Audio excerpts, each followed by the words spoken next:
Monsieur Chen, je vous en prie, suivez mon conseil. L'homme sage plie sous le vent. Dans notre pays, c'est le parti qui fait la loi. Il faut se soumettre au parti. Qui oserait aller à l'encontre des décisions du parti? Comme dit le proverbe, les faibles ne peuvent rien contre les forts. Que vous apporte votre croyance? Dieu peut-il vous loger et vous nourrir? Peut-il vous donner un emploi?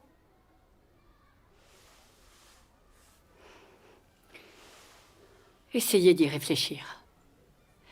Si l'école vous licencie à cause de votre croyance en Dieu, il y a fort à parier que votre épouse aussi sera licenciée. Comment ferez-vous pour survivre tous les deux? Pensez à votre fille. À cause de vous, elle ne pourra pas aller à l'université, encore moins entrer dans la fonction publique. Vous devriez prendre tous ces facteurs en considération. Vous ne voyez pas les avantages et les inconvénients de cette situation? Nous avons tous une vie difficile. Inutile de se la compliquer encore plus. Vous ne voyez pas que ce chemin vous mène à l'impasse?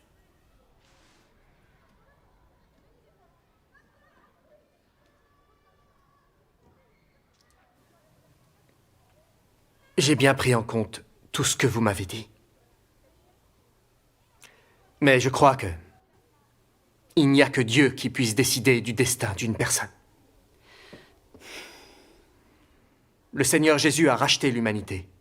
C'est seulement en acceptant le Seigneur Jésus qu'on peut être absous de ses péchés et obtenir la bénédiction de Dieu et la vie éternelle. Je ne peux pas nier Dieu ni le trahir. L'argent ne protège pas de la honte et de l'infamie. De grands désastres nous attendent. Ceux qui croient en Dieu échapperont aux calamités et seront protégés. Ceux qui ne croient pas en lui et qui lui résistent, ils écoperont de catastrophes et seront détruits par Dieu. Ça suffit, Chen. Il semble que vous vouliez croire en Dieu à tout prix et que vous n'écoutiez pas nos conseils. Très bien. Puisque vous n'abandonnez pas votre foi, nous allons respecter votre choix.